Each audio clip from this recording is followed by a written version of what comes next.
I'm going to do another Throne of Eldraine draft. So if we take a look at this pack here, the rarest Fae of Wishes, which is not really all that great and limited. Like, you can get a wish board or whatever, but this is more of a constructed plant. Um, Archon of Absolution, which is powerful, but white is one of the weaker colors, and there's a good removal spell in Slaying Fire, a decent removal spell in Charmed Sleep, and I'm going to take the Slaying Fire. It's a removal spell. Kills a lot of important things, especially 4 damage. Red can be a good color in this format. I'd like to see what else I open up.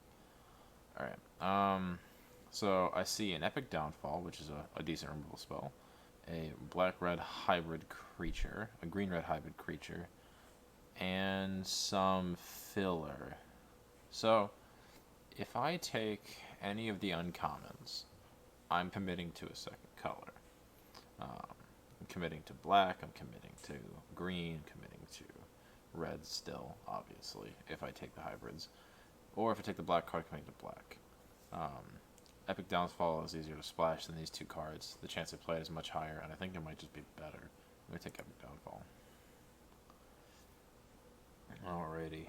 What we got here? We have a 3 mana 2/3 draw a card. Potentially. I don't want to say marginal. Marginal is not the right word. It's a versatile card, but it's not something I value particularly highly. Artifacts, while more common in this format than others, still 2 mana 2/1.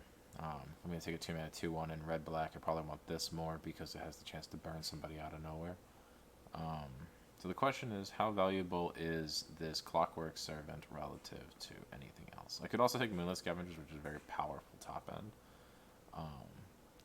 But I've been seeing a lot of red, and I've been seeing a fair bit of black passed around these first 2 packs. So I could take Clockwork Servant, which doesn't commit me to a color, just to go heavy into one. Or I can take this Sword Master and see what comes. I think both of these cards are leaning towards the Sword Master. These are red black is an aggressive color pair. Clockwork Servant goes better in a more like a blue X slower deck.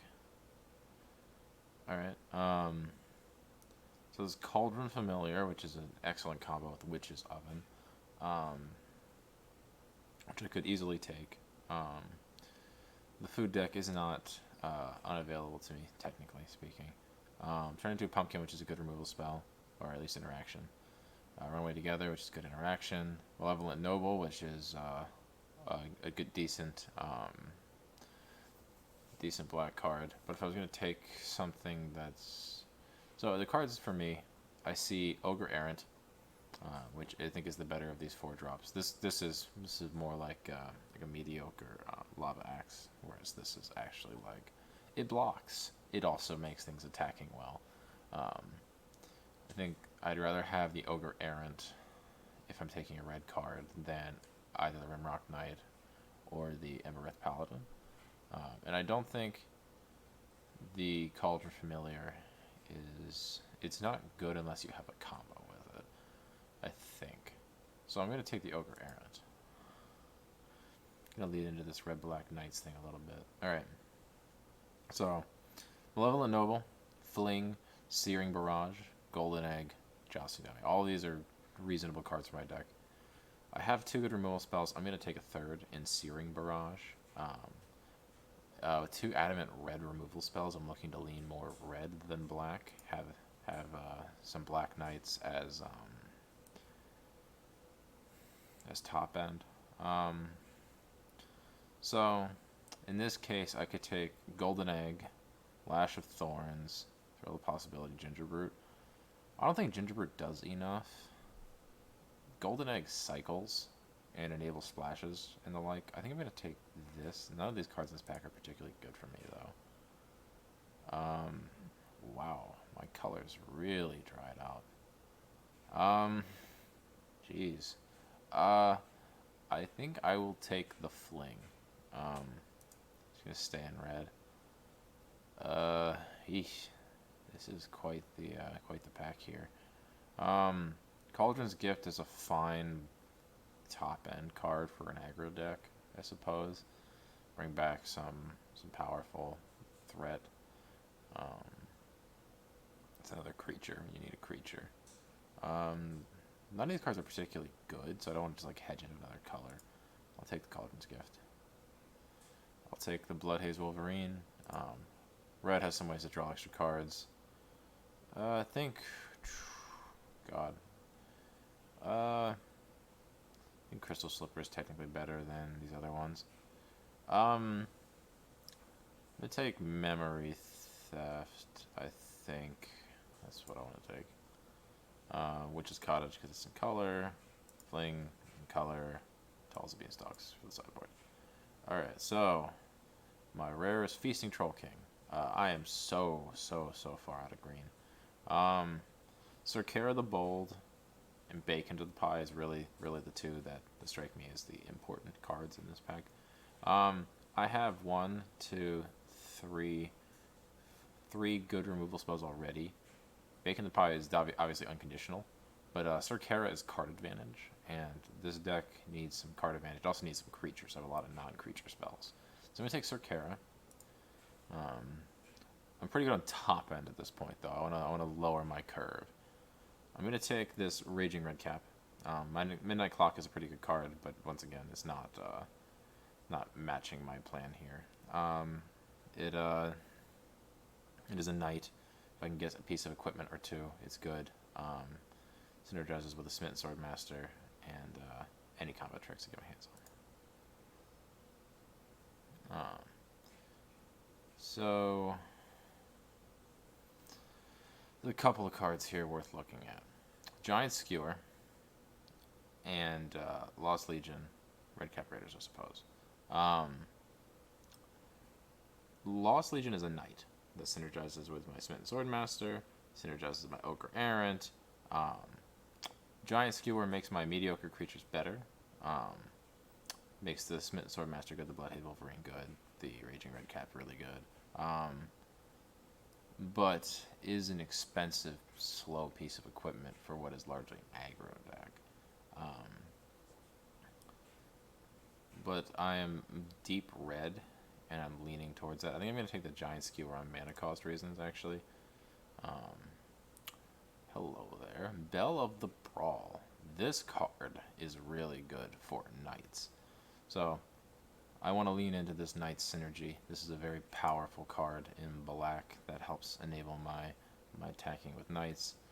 Lockthwain Paladin, 3/2 Menace, another difficult to block attacker. I'm going to take Lockthwain Paladin here.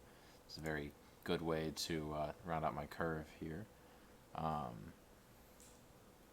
There's not a lot of room for air in these decks, but I'm going to take this Foreboding Fruit. Having access to a draw 2 is just a really powerful way for like an aggro deck to get out on top here. Brimstone Trebuchet. I know a defender creature is not really what you think of for aggro decks, but the ability to repeatedly trigger this is very powerful. You can take another Lockthwain Paladin. It's on color. It is a knight. And I guess I will take a third Lockthwain Paladin. I don't think I'm going to play all these, but I'm going to take a Jousting Dummy here. It is a knight. It is a 2-drop. I kind of want to attack aggressively.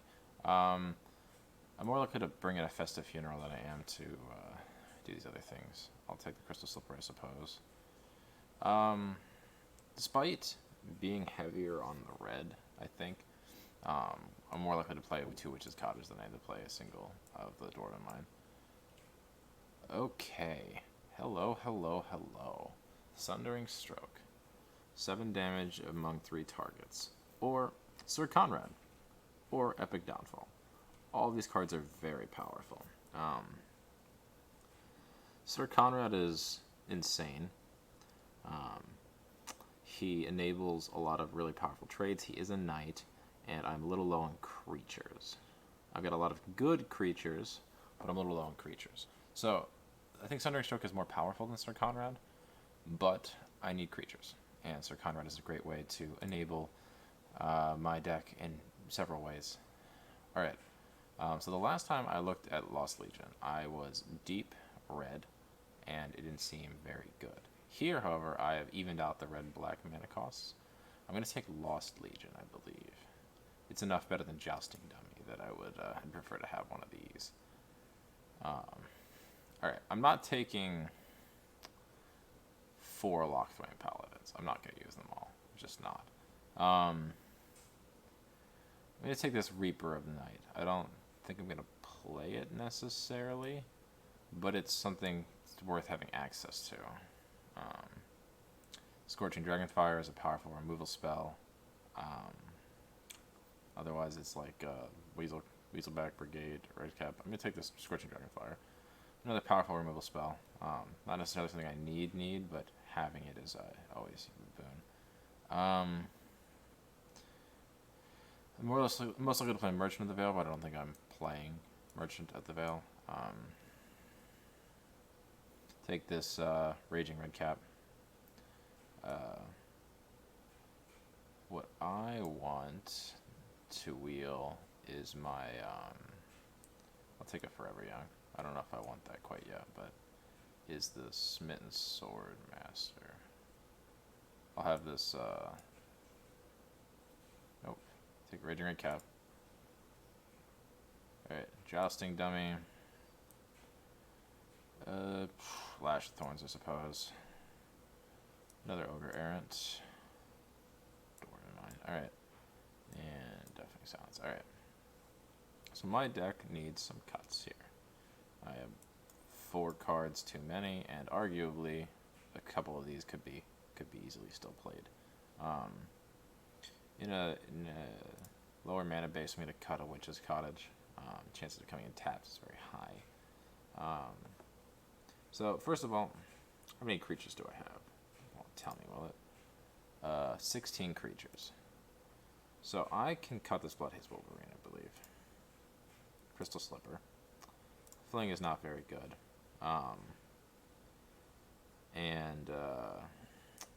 That already brings me to exactly 40 with the 17 land mana base. I lean a little heavier on the black, but I have adamant spells in all 3. Oh, both of my colors. I have a lot of knights. I've got one non-knight creature, and I have 15 creatures, I believe. Yeah, 14 knights. So every creature that's not Brimstone Trebuchet triggers Brimstone Trebuchet. Every creature I attack with gets Menace with Ogre Errant. The question to me is with 3 Raging Redcaps, I have access to a single Giant Skewer, and I can bring in some combat tricks from the board, notably Lash of Thorns. Right, Lash of Thorns is insane with the Raging Redcap. Is it worth it to bring in a combat trick for some sort of lower equity spell? But I like, say I cut Memory Theft and Lash of Thorns.